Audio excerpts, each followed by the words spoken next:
প্রিয় নবম দশম শ্রেণীর শিক্ষার্থীরা, আজকে তোমাদের জীববিজ্ঞান বইয়ের 1 থেকে 4র্থ অধ্যায় পর্যন্ত আলোচনা করব।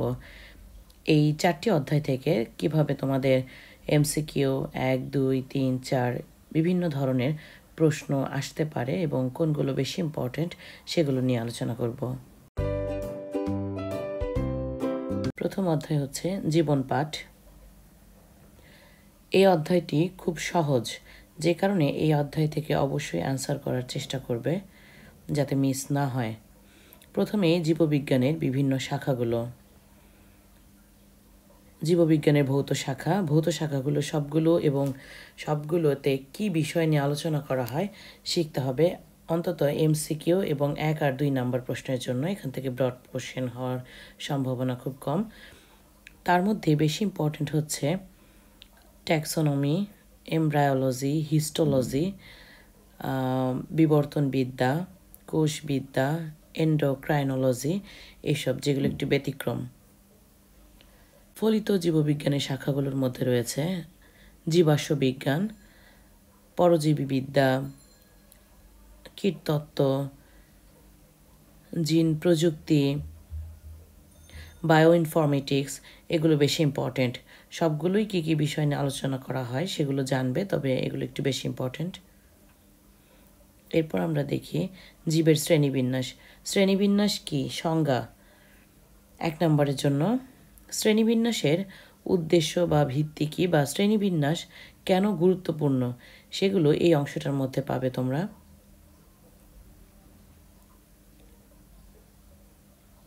আচ্ছা, জীবজগতের শ্রেণীবিন্যাসের মধ্যে মার্কিউলিসের শ্রেণীবিন্যাসটি খুব ভালো করে শিখবে এবং এখান থেকে অবশ্যই প্রশ্ন হবে। এই 1 নম্বর চ্যাপ্টারে প্রশ্ন হওয়ার জন্য আসলে এই মার্কিউলিসের শ্রেণীবিন্যাসটি সবচেয়ে বেশি ইম্পর্টেন্ট, এবং হুইটেকারের সাথে মার্কিউলিসের শ্রেণীবিন্যাসের কী পার্থক্য সেটিকেও শিখবে, সালগুলো শিখবে এমসিকিউর জন্য। এরপর হচ্ছে সুপার কিংডম। 2টা সুপার কিংডম 1 এবং 2, অর্থাৎ প্রোক্যারিওটা এবং ইউক্যারিওটা, এদের পার্থক্য শিখতে হবে। এছাড়া মনেরা হচ্ছে সুপার কিংডম 1-এর অন্তর্গত এবং এটি হচ্ছে আদিকোষী জীবের অন্তর্গত। এই ছবিগুলো এবং এই যে বৈশিষ্ট্যগুলো রয়েছে এই বৈশিষ্ট্যগুলো সব পয়েন্ট করে শিখবে অবশ্যই। এগুলোর সাথে অন্য কিংডমের সদস্যদের সাথে পার্থক্য করতে বলে, অথবা কোনটি বেশি উন্নত এরকম প্রশ্ন প্রায় দেখা যায়। যেমন সুপার কিংডম 2 এর মধ্যে প্রথম রাজ্যটি হচ্ছে প্রোটিস্টা। প্রোটিস্টা অবশ্যই কিংডম মনেরার চেয়ে উন্নত। সো কেন উন্নত, এভাবে প্রশ্ন হয়। আর পাশে যে ছবিগুলো দেওয়া থাকে এই ছবিগুলো অবশ্যই শিখবে। এগুলো সাধারণত উদ্দীপক হিসেবে থাকে, প্রত্যেকটা ছবি শিখতে হবে। ফানজাই, প্রোটিস্টা এবং ফানজাই এর মধ্যে আসলে পার্থক্য কিন্তু শৈবাল আর ছত্রাকের পার্থক্য হিসেবে নর্মালি আসে, এবং অবশ্যই পরের রাজ্যগুলো আগেরগুলোর চেয়ে উন্নত। প্লান্টি সবচেয়ে বেশি উন্নত উদ্ভিদ রাজ্যের মধ্যে। প্লান্টির এখানে আবার প্লান্টির একটা ছোট করে ক্লাসিফিকেশন দেওয়া আছে, ক্লাসিফিকেশনটি শিখে নেবে। অ্যানিমেলিয়া, এটি সবচেয়ে উন্নত। এর মধ্যে আবার এমসিকিউ রয়েছে এখানে। 2004 সালে টমাস ক্যালভেরি স্মিথ উনি আবার কিভাবে ভাগ করেন, কয়টি রাজ্যে ভাগ করেন এসব বিষয়ে। শ্রেণীবিন্যাসের ধাপ কয়টি, শ্রেণীবিন্যাসের এই 7টি ধাপের নামগুলো শিখতে হবে, অবশ্যই ইংলিশে শিখবে। এরপর শ্রেণীবিন্যাসের ধাপগুলো যেগুলো, এই 7টি ধাপের আসলে প্রত্যেকটিকে বলা হয় ট্যাক্সন, আর এটিকে বহুবচনে বলা হয় ট্যাক্সা। এগুলো সংজ্ঞা হিসেবে আসে একের জন্য। শ্রেণীবিন্যাসে এখানে একটি মানুষের শ্রেণীবিন্যাস দেওয়া রয়েছে। এই সম্পূর্ণ মানুষের শ্রেণীবিন্যাসটি মুখস্থ করতে হবে, কোনটি কোন পর্বের অন্তর্ভুক্ত, কিংবা কেন এই পর্বের অন্তর্ভুক্ত, কেন মানুষের বর্গ, প্রাইমেটস, তার কারণ কি, এগুলোই 2 নম্বরের জন্য প্রশ্ন আসে, অথবা সম্পূর্ণটি বড় প্রশ্ন হিসেবে আসে। এখানে একটি ইম্পর্টেন্ট সংজ্ঞা রয়েছে যেটি হচ্ছে নেস্টেড হায়ারার্কি। নেস্টেড হায়ারার্কি কি, এই সংজ্ঞাটি আসে। আর প্রজাতি কি, প্রজাতি আরেকটি ইম্পর্টেন্ট সংজ্ঞা। এরপরে রয়েছে দ্বিপদ নামকরণ পদ্ধতি। দ্বিপদ নামকরণে এখানে ICBN এবং ICZN এগুলোর ফুল ফর্ম শিখতে হবে, বানান যাতে ভুল না হয়। দেন ক্যারোলাস লিনিয়াসকে নিয়ে কথা রয়েছে এখানে, স্পিসিস প্ল্যান্টেরাম, তার বিশেষ বইটি লেখা এবং সাল সহ শিখতে হবে। আর এখানে দ্বিপদ নামকরণের নিয়মগুলো রয়েছে, এটাই বড় প্রশ্ন হিসেবে খুবই ইম্পর্ট্যান্ট। সবগুলো নামের বৈজ্ঞানিক নামের নিয়মই শিখতে হবে। আর লাস্টে রয়েছে কয়েকটি জীবের দ্বিপদ নামকরণ।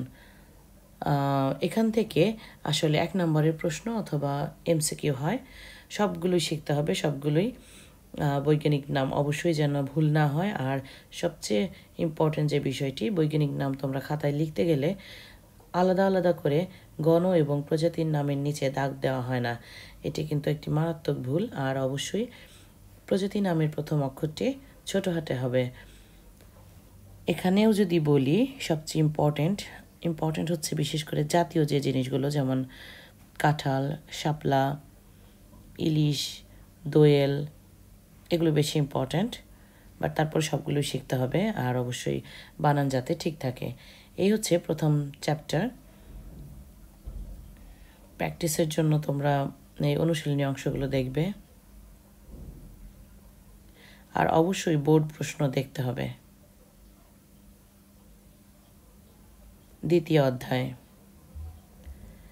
দ্বিতীয় অধ্যায়টি খুব বড় এবং মাল্টিপল জিনিসের মধ্যে আসলে ইনক্লুডেড। উদ্ভিদের কোষ, টিস্যু, আবার প্রাণী টিস্যু, বিভিন্ন অংশ। আর স্বভাবত এটি স্টুডেন্টদের কাছে একটু কঠিন লাগে। তারপরেও এখান থেকে প্রশ্ন, অনেক ইম্পর্টেন্ট প্রশ্ন রয়েছে। যেমন প্রথমে আসে জীবকোষ। জীবকোষের মধ্যে আসার মতো তেমন ইম্পর্টেন্ট কিছু নাই, জাস্ট জানার জন্য শিখবে। আর হচ্ছে 1-2 নম্বরের প্রশ্নের জন্য আদিকোষ, প্রকৃত কোষ কী, এগুলোর বৈশিষ্ট্য, এবং দেহকোষ আর জননকোষ। আমি ডিটেলসে যাব না, কারণ আমি একটু সাজেশন নিয়ে আলোচনা করতেছি। এই অংশটা জাস্ট হচ্ছে জানার জন্য এবং বড়জোর 1-2 নম্বরের জন্য পার্থক্য হিসেবে। উদ্ভিদ কোষ এবং প্রাণী কোষ, এই 2 কোষের পার্থক্য ভালো করে শিখতে হবে। কোন কোন বিষয়ে পার্থক্য, 5-6টা পার্থক্যই রয়েছে, এগুলো একটু জানতে হবে ভালো করে। কোষ প্রাচীর, নর্মালি কোষ প্রাচীর 9-10 স্টুডেন্টদের জন্য খুব একটা ইম্পর্ট্যান্ট না, বাট এখানে ইম্পর্ট্যান্ট MCQ রয়েছে, যেমন ছত্রাকের কোষ প্রাচীর কী দ্বারা গঠিত, ব্যাকটেরিয়ার কী দ্বারা গঠিত, এই জিনিসগুলো। আর হচ্ছে গিয়ে প্লাজমাডেজমাটা কী, 1 নম্বরের প্রশ্ন। প্রোটোপ্লাজম কী, কাকে বলে। আর অনেক সময় কোষ প্রাচীরের চিত্র দিয়ে সেটা উদ্দীপক হিসেবে ব্যবহার করা হয়ে থাকে। এবং কোষ প্রাচীরের এই প্রাথমিক প্রাচীর, সেকেন্ডারি প্রাচীর, এগুলো কয় স্তর বিশিষ্ট, এগুলো একটু জেনে রাখবে MCQর জন্য। কোষ ঝিল্লি মূলত কী দ্বারা গঠিত, প্রোটিন আর লিপিড দিয়ে, এগুলোই আসে। আর কোষ ঝিল্লির ভাঁজকে বলা হয় মাইক্রোভিলাই, এটা 1 নম্বরের প্রশ্নের জন্য ইম্পর্ট্যান্ট। সাইটোপ্লাজমের বিভিন্ন অঙ্গাণু। মাইটোকন্ড্রিয়া খুবই গুরুত্বপূর্ণ এবং বড় প্রশ্ন হিসেবে 3 নম্বরের জন্য মাইটোকন্ড্রিয়ার গঠন চিত্রসহ দেবে অবশ্যই।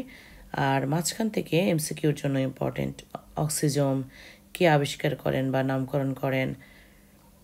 তারপর হচ্ছে মাইটোকন্ড্রিয়ার চিত্র, যেটি তোমাদের এরকম 3D চিত্র দেওয়ার দরকার নেই, এই খ নম্বরের এই লাস্ট চিত্রটি দিলেই যথেষ্ট। এরপরে রয়েছে যে মাইটোকন্ড্রিয়াকে কেন পাওয়ার হাউস বলা হয়, এটি ডিটেলস করে অনেক সময় 4-এর জন্য আসে, অথবা গঠন আসলে 3-এর জন্য, 3 নম্বর প্রশ্নের জন্য। কিছু ব্যতিক্রম রয়েছে, এগুলো শিখবে কোথায় মাইটোকন্ড্রিয়া অনুপস্থিত। প্লাস্টিড মাইটোকন্ড্রিয়ার মতো আরও একটি ইম্পর্টেন্ট অঙ্গাণু, যেটি গঠন হিসেবে আসে আর গুরুত্ব তো রয়েছেই। প্লাস্টিডের গুরুত্ব পড়তে হবে, বিশেষ করে গুরুত্ব আসলে সব প্লাস্টিকের গুরুত্বই দিতে হবে। আর মাইটোকন্ড্রিয়ার সাথে প্লাস্টিডের পার্থক্য আসে। প্লাস্টিডের মধ্যে বিভিন্ন ধরন, যেটি প্লাস্টিডের প্রকারভেদ, আসলে গুরুত্ব আসলে সবগুলোই লিখতে হবে। আর যদি আসে আলাদা করে যে কোষের রান্নাঘর বলা হয় কোনটিকে, তার গঠন, তাহলে শুধুমাত্রই ক্লোরোপ্লাস্ট দিতে হবে, তখন প্লাস্টিডের কথা উল্লেখ করার দরকার নেই।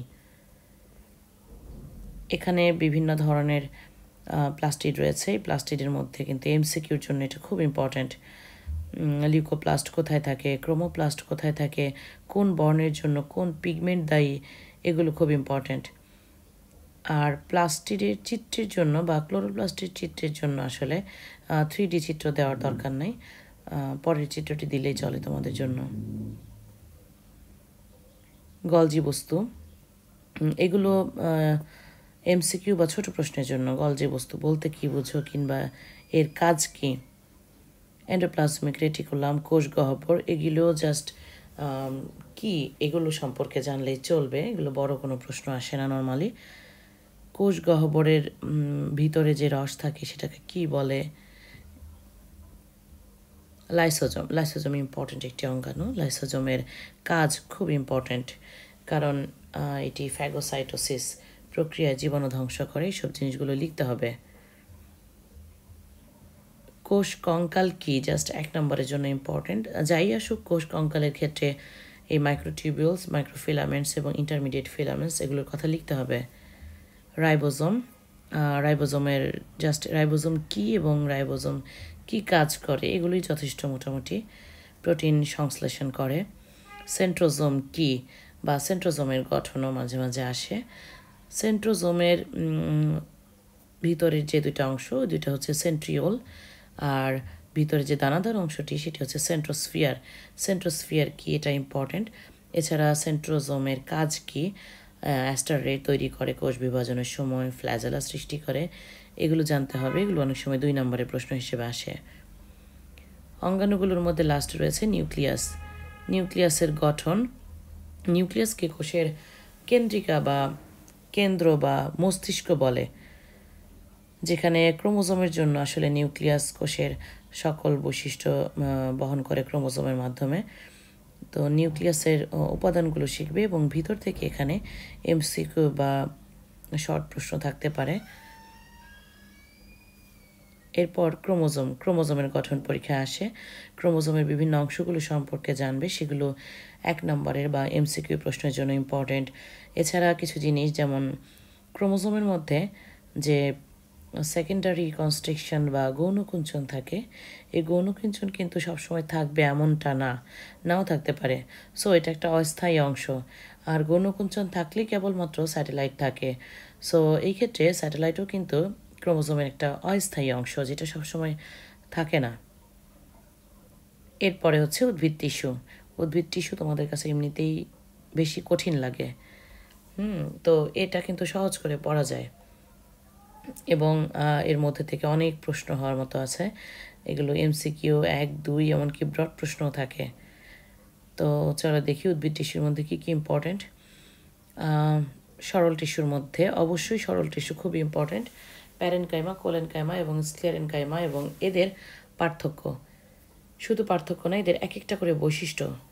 আবার মাঝখান থেকে ছোট ছোট এমসিকিউ বা 1 নম্বর 2 নম্বরের প্রশ্ন আসে, যেমন ক্লোরেনকাইমা কি, অ্যারেনকাইমা কি, অথবা জলজ উদ্ভিদ বা শাপলার প্যারেনকাইমাকে কি বলে, অ্যারেনকাইমা, এরকম। কোলেনকাইমা টিস্যুর বৈশিষ্ট্য কি। প্যারেনকাইমা আর স্ক্লেরেনকাইমা আসলে অপোজিট বৈশিষ্ট্য ধারণ করে, সো এই দুইটাই বেশি ইম্পর্ট্যান্ট। আর কোলেনকাইমা হচ্ছে এই দুইটার মাঝামাঝি বৈশিষ্ট্যগুলো ধারণ করে। স্ক্লেরেনকাইমা সবসময়ই যান্ত্রিক দৃঢ়তা প্রদান করে, কারণ এদের কোষ প্রাচীর খুব বেশি পুরো থাকে। আর তোমরা অবশ্যই চিত্র সহ শিখবে। স্ক্লেরেনকাইমার 2টি প্রকার রয়েছে, ফাইবার বা তন্তু এবং স্ক্লেরাইড। এগুলো কোথায় থাকে ভালো করে শিখতে হবে। আর এগুলোর মধ্যে যে যে কূপ থাকে আর এক্সাম্পলগুলো অবশ্যই ভালো করে শিখতে হবে। জটিল টিস্যু, জটিল tissue xylem phloem very very important. এদেরকে কমপ্লেক্স টিস্যু বা জটিল টিস্যু অথবা পরিবহন টিস্যু বা ভাস্কুলার টিস্যু বলে। আর কারণ এরা হচ্ছে জাইলেম টিস্যু পানি পরিবহন করে আর ফ্লোয়েম টিস্যু খাদ্য পরিবহন করে, তাই এরা হচ্ছে পরিবহন টিস্যু। এই টিস্যুগুলোর মধ্যে অবশ্যই এমসিকিউ 1, 2 নম্বরের জন্য খুব ইম্পর্টেন্ট। আর সবচেয়ে বড় কথা, জাইলেম ফ্লোয়েম 3 নম্বর প্রশ্নের জন্য খুব important. Tracheid, vessel, xylem parenchyma এবং ফাইবার অবশ্যই চিত্র সহ শিখতে হবে। মাঝখানে মাঝখানে এমসিকিউ রয়েছে। এমসিকিউর মধ্যে যে যেমন গুপ্তবীজী উদ্ভিদের ক্ষেত্রে কিংবা নগ্নবীজী উদ্ভিদের ক্ষেত্রে নিটামের কথা লেখা থাকে, এগুলো ইম্পর্টেন্ট এমসিকিউ। জাইলেম প্যারেনকাইমার একটা নাম হচ্ছে উড প্যারেনকাইমা। জাইলেম ফাইবার, এদেরকে আবার উড ফাইবারও বলা হয়। এইসব জিনিসগুলো পড়তে হবে। ফ্লোয়েম খুব ইম্পর্টেন্ট। যেগুলো ইম্পর্টেন্ট বলি এগুলো কিন্তু মনোযোগ দিয়ে একেবারে চিত্র সহ করে ভালো করে শিখতে হবে।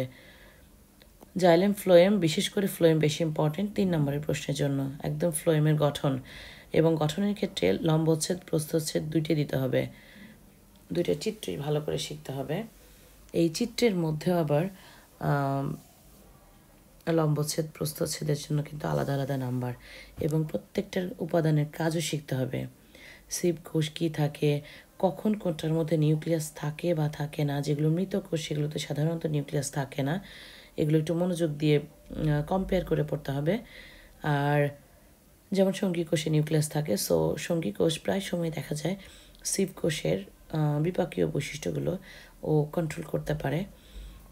যে কোষগুলো মৃত সিভ ফ্লোয়েম টিস্যুর মধ্যে বা জাইলেম টিস্যুর মধ্যে কোনগুলো মৃত এবং কোনগুলো জীবিত, এগুলো একদম আলাদা করে পড়তে হবে, কারণ এমসিকিউর জন্য ইম্পর্ট্যান্ট।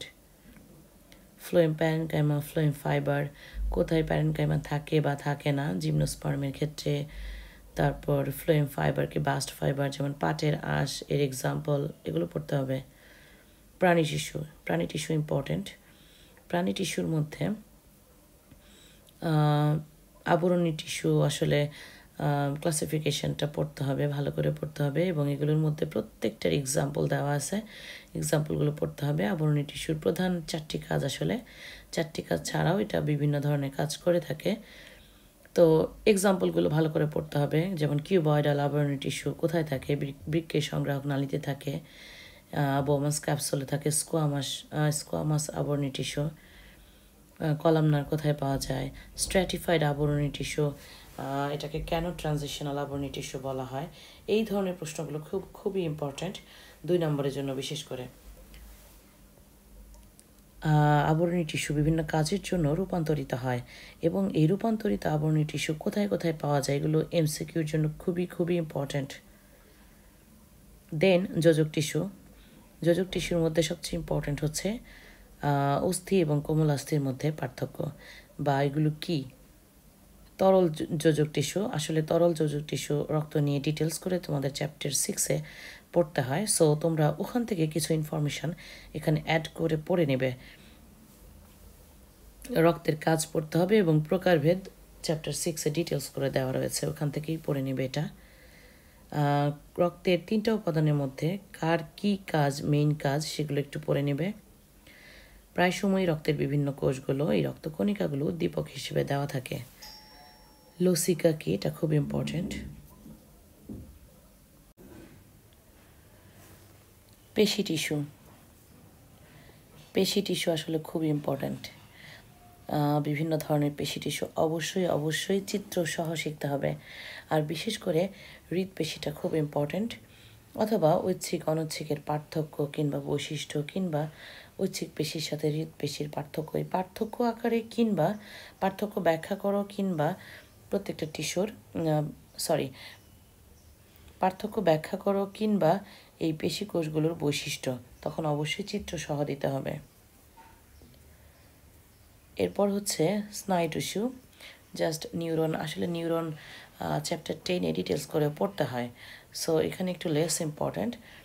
তারপরেও 3 নম্বরের জন্য নিউরনের গঠন ইম্পর্ট্যান্ট, আর ভিতরে বিভিন্ন সংজ্ঞা রয়েছে, যেমন অ্যাক্সন কি, সিনাপস কি, এগুলো ইম্পর্ট্যান্ট।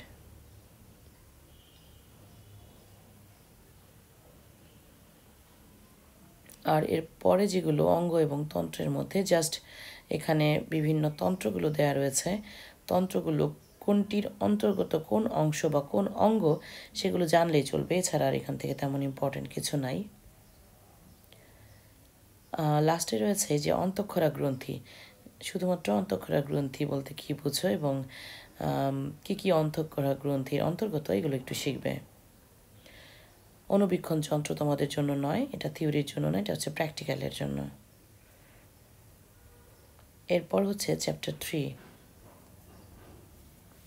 অনুশীলনীর জন্য তোমরা প্র্যাকটিস করতে পারো অনুশীলনী দেখে। কোষ কোষ বিভাজন চ্যাপ্টার খুবই ইম্পর্টেন্ট এবং কোষ বিভাজন ছোট একটি চ্যাপ্টার, তোমরা টু দ্য পয়েন্টে এখান থেকে প্রশ্ন কমন পাবে। যেমন কোষ বিভাজনে প্রথমেই একটু মাইটোসিসের এখানে আগেই তোমরা একটু অ্যামাইটোসিস কি এটা একটু জেনে নেবে আর কোথায় হয়। আর মাইটোসিস কোষ বিভাজনের 5টি পর্যায়, এটা আসলে এতটাই ইম্পর্টেন্ট যে বলার অপেক্ষা রাখে না। তো মাইটোসিসের এখানে মাইটোসিস শুরুর আগে কোষ প্রস্তুতিমূলক কাজ করে, সেজন্য ওই দশাটাকে বলা হয় ইন্টারফেজ। সো ইন্টারফেজ কি 1 নম্বরের প্রশ্ন। প্রোফেজের এই লাস্ট দশা যেটা, সেটার চিত্র আঁকলেই চলবে, এতগুলো দেখানোর দরকার নেই আসলে। ট্র্যাকশন ফাইবার কি 1 নম্বরের জন্য পড়বে। 5টা ধাপের মধ্যে মেটাফেজ এবং অ্যানাফেজই বেশি ইম্পর্টেন্ট, টেলোফেজ পর্যন্ত। মেটাফেজ, অ্যানাফেজ, টেলোফেজ এই 3টাই বেশি ইম্পর্টেন্ট আসলে। 3 নম্বরের জন্য সিঙ্গেল একটা আসে বেশিরভাগ ক্ষেত্রেই, চিত্রসহ ব্যাখ্যা করতে বলে অথবা শুধু চিত্র চায় অনেক সময়। তবে তোমাদের মনে রাখতে হবে এগুলোর মাঝখানে কী ঘটনা ঘটে। যেমন ক্রোমোজোম সবচেয়ে মোটা এবং খাটো হয় এবং বিষুবীয় অঞ্চলে অবস্থান করে কোন ধাপে, মেটাফেজ।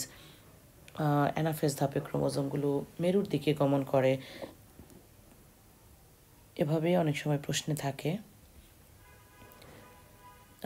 ক্রোমোজোমগুলো বিভিন্ন আকৃতি দেখায়, এগুলো এমসিকিউর জন্য খুবই ইম্পর্ট্যান্ট, যে কোন শেপ কি ইংরেজি এবং তাদের নামগুলো কি। টেলোফেজ দশা লাস্ট, দেন সাইটোকাইনোসিস হয় আসলে, হয়ে 2টা কোষ সৃষ্টি হয়ে যায়। আরেকটা হচ্ছে মাইটোসিসের গুরুত্ব আসে, গুরুত্ব অবশ্যই পয়েন্ট করে লিখবে।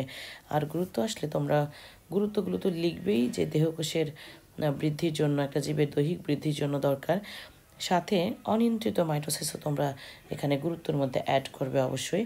আর অনিয়ন্ত্রিত মাইটোসিস কখনো কখনো 2 নম্বরের জন্য এমনিতেও আসে। মিওসিস কোষ বিভাজন, আসলে মিওসিস নিয়ে তোমাদের বইতে অনেক বেশি ডিটেলসে নাই, যতটুকু আছে এতটুকুই। তবে মিওসিস প্রক্রিয়া আসে না। বড়জোর মিওসিসকে রাসমূলক বিভাজন বলা হয় কেন, ঠিক একইভাবে মাইটোসিসকে কেন সমীকরণিক বিভাজন বলা হয়, এভাবে প্রশ্ন আসে। আর মিওসিস কোষ বিভাজনে গুরুত্ব আসে, গুরুত্ব খুবই ইম্পর্টেন্ট এবং গুরুত্ব সরাসরিও আসে, আবার বংশ পরম্পরায় ক্রোমোজোম সংখ্যা ধ্রুব রাখে কেন, কিভাবে, এটাও অনেক সময় আসে। সো তোমরা তখন এইসব ছোট ছোট চিত্রগুলো দিয়ে দিবে। আর লাস্ট মাইটোসিস এবং মিওসিসের পার্থক্য শিখতে হবে, পার্থক্য খুবই ইম্পর্টেন্ট। প্র্যাকটিসের জন্য অবশ্যই অনুশীলনী অংশটা দেখবে। টু দ্য পয়েন্টে বলি যে কোনগুলো বেশি ইম্পর্টেন্ট। মাইটোসিসের ধাপ, বিশেষ করে মেটাফেজ, অ্যানাফেজ, টেলোফেজ, এবং মাইটোসিস মিওসিসের পার্থক্য এবং গুরুত্ব, দ্যাটস ইট। এবার যাব 4র্থ অধ্যায়, জীবনীশক্তি। এই চ্যাপ্টারটা তোমাদের শুধুমাত্র এই পরীক্ষায় না, নর্মাল পরীক্ষাতে না, এসএসসি পরীক্ষার জন্য খুবই ইম্পর্টেন্ট একটা চ্যাপ্টার। এবং এখানে 2টি বড় টপিক রয়েছে, 2টি টপিকই খুবই ইম্পর্টেন্ট, যে কোনোটা থেকেই প্রশ্ন হতে পারে। আমরা প্রথমে যাব সালোক সংশ্লেষণে। সালোক সংশ্লেষণে এটিপিকে জৈব মুদ্রা বলা হয় কেন, বা জৈব মুদ্রা বলতে কী বোঝো, ইম্পর্টেন্ট।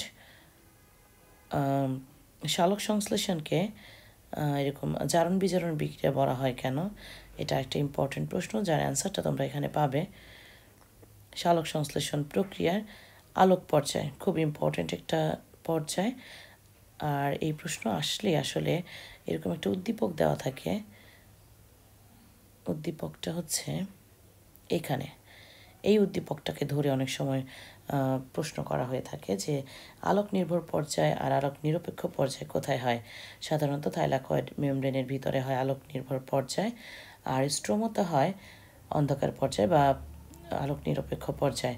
তো উদ্দীপক দেওয়া থাকে এরকম, আর বর্ণনা করতে বলা হয় হয়তো বা আলোক পর্যায়, না হয় আলোক নিরপেক্ষ পর্যায়। নিরপেক্ষ পর্যায়ে আসলে তোমাদের বইতে C3 আর C4 শর্টকাটে দেওয়া রয়েছে, 2টাই দিয়ে দিতে পারো। আর যদি ডিটেলসে করে দাও তাহলে আমি C3 চক্রের একটা ছোটোখাটো ভিডিও দিয়ে রেখেছি, ওই ছোট্ট একটা চক্র দিয়ে ওইটা দিয়ে দিতে পারো। আর C3 C4 চক্রের পার্থক্য খুবই ইম্পর্টেন্ট, এটা প্রায় পরীক্ষাতে আসে। একটা C3 গতিপথ সেটা দ্বিবীজপত্রী উদ্ভিদে হয়, আর C4 হয় একবীজপত্রী উদ্ভিদের ক্ষেত্রে। সালোক সংশ্লেষণে আলো আর ক্লোরোফিলের ভূমিকা, এটা 4-এর জন্য খুবই খুবই ইম্পর্ট্যান্ট। সবই শিখবা, কত ন্যানোমিটার থেকে কত ন্যানোমিটার পর্যন্ত দরকার হয় তরঙ্গ দৈর্ঘ্য। এমসিকিউর জন্য ইম্পর্ট্যান্ট, আর সিকিউর জন্য ডিটেলস করে লিখতে হবে। সালোক সংশ্লেষণের প্রভাবক, আসলে প্রভাবক তেমন ইম্পর্ট্যান্ট না, বাট তারপরে 2-এর জন্য নামগুলো শিখবে, যেহেতু তোমাদের এখন 2 নম্বরের প্রশ্ন খুব আসে, অনেকগুলো 2 নম্বরের প্রশ্নের দরকার হয়, তখন এরকম একটা সাইড অনেক সময় দেওয়া থাকে, যেমন আভ্যন্তরীণ প্রভাবকগুলো কি কি হয়। জীবজগতে সালোক সংশ্লেষণের গুরুত্ব, এটি অবশ্যই গুরুত্ব সহকারে পড়তে হবে, কারণ খুবই ইম্পর্ট্যান্ট, এবং অবশ্যই তোমরা পয়েন্ট করে লিখবে। কার্বন ডাইঅক্সাইডের পরিমাণ বাতাসে কত, পানিতে কত, এগুলো শিখবে আলাদা করে এমসিকিউর জন্য। এরপর হচ্ছে শ্বসন, এটা শুধুমাত্রই উদ্ভিদের শ্বসন নিয়ে আলোচনা। আসলে উদ্ভিদের শ্বসনের জন্য ইম্পর্ট্যান্ট হচ্ছে সবাত শ্বসন। সবাত শ্বসনে কত কিলো ক্যালোরি এনার্জি তৈরি হয়, কতগুলো এটিপি তৈরি হয়, রিয়াকশন কি, এবং সবাত শ্বসনের প্রবাহচিত্র। প্রবাহচিত্রের মধ্যে একটু ভুল রয়েছে, এটা কারেকশন করে নেবে অবশ্যই। এখানে অ্যাসেটাল কোয়ে কোনোভাবে এখানে আসে না, অ্যাসেটাল কোয়ে তৈরি হয়, জাস্ট অ্যাসেটাল অংশটি কেটে দাও, আর কোয়ে এখানে অ্যাটাচ করে দিলেই হবে। আর হচ্ছে এখানে গ্লাইকোলাইসিস প্রক্রিয়ায় 2 এটিপি, এটা হচ্ছে 2টি এটিপি খরচ হয়, সো এখানে একটা মাইনাস চিহ্ন দিলেই বেটার। আর ক্রেবস চক্র থেকে এই এনার্জিগুলো প্রডিউস হয়, সো এটা আমরা অ্যারো চিহ্ন দিয়ে দিচ্ছি। এই প্রবাহ চিত্রটা খুবই ইম্পর্ট্যান্ট। এরপর ইম্পর্ট্যান্ট হচ্ছে এই যে ইলেকট্রন প্রবাহতন্ত্র। ইলেকট্রন প্রবাহতন্ত্র একটু বিস্তারিত করে, একটু ডিটেলস করে পড়তে হবে, বলতে কি বুঝো হিসেবে আসে। আর এটি হচ্ছে সবাত শ্বসন প্রক্রিয়ায় মোট 38টি এটিপি উৎপাদনের হিসাবটা খুবই ইম্পর্ট্যান্ট, এবং ছক ধরে তোমাদেরকে কিন্তু লিখতে হবে। আর ইলেকট্রন প্রবাহতন্ত্র কিংবা এই ছক আসলে তোমরা এইখানেই 1 অণু NADPH2 থেকে 3 অণু এটিপি তৈরি হয়, 1 অণু FADH2 থেকে 2 অণু এটিপি তৈরি হয়, এগুলো একই সাথে অ্যাড করে দিবে। অবাধ শ্বসনের কিন্তু 2টি ধাপ, এই 2টি ধাপ অনেক সময় পরীক্ষাতে আসে। শ্বসনের প্রভাবকগুলো কোনটি বাড়লে শ্বসন বাড়ে, কোনটি কমলে কমে, এগুলো এমসিকিউর জন্য দেখে রাখবে। আর 2 নম্বরের প্রশ্ন তো অবশ্যই। শ্বসনের গুরুত্ব, এগুলো আসলে রিডিং পড়বে ভালো করে। শ্বসনের গুরুত্ব এখানে আসলে সবাত শ্বসন অবাধ শ্বসন 2টারই গুরুত্ব দেওয়া রয়েছে, বাট অবাধ শ্বসনের গুরুত্ব খুবই খুবই ইম্পর্ট্যান্ট, এবং ওটা তোমরা পয়েন্ট করে লিখবে অবশ্যই। আর শ্বসন আর সালোক সংশ্লেষণের মধ্যে পার্থক্য শিখে নেবে, পার্থক্যটা খুবই ইম্পর্ট্যান্ট। আর অন্যদিকে সবাত শ্বসন আর অবাধ শ্বসনের পার্থক্য খুব খুব ইম্পর্ট্যান্ট, এগুলো অবশ্যই বাসা থেকে প্রস্তুতি নিয়েই তারপরে পরীক্ষা হলে যাবে, নয়তো এতগুলো পয়েন্ট কিন্তু লেখা সম্ভব হবে না তোমাদের। আর এগুলো তোমাদের বইতে দেওয়াও নাই, বিভিন্ন ধরনের পার্থক্য আমার বিভিন্ন প্লে লিস্টের মধ্যে দেওয়া রয়েছে তোমাদের 9-10-এর জন্য, যেগুলো দেখে নিতে পারো চাইলে তোমরা। এই হচ্ছে মোটামুটি শ্বসন আর সালোক সংশ্লেষণ। তো প্র্যাকটিসের জন্য অবশ্যই অনুশীলনী অংশগুলো দেখবা, বহু নির্বাচনী প্রশ্নও দেখবা। আর এই হচ্ছে মোটামুটি 4টি চ্যাপ্টারের উপর বিশেষ সাজেশন, যেগুলো বলি খুবই বেশি ইম্পর্টেন্ট, সেগুলো অবশ্যই ইম্পর্টেন্স দিয়েই পড়বে তোমরা।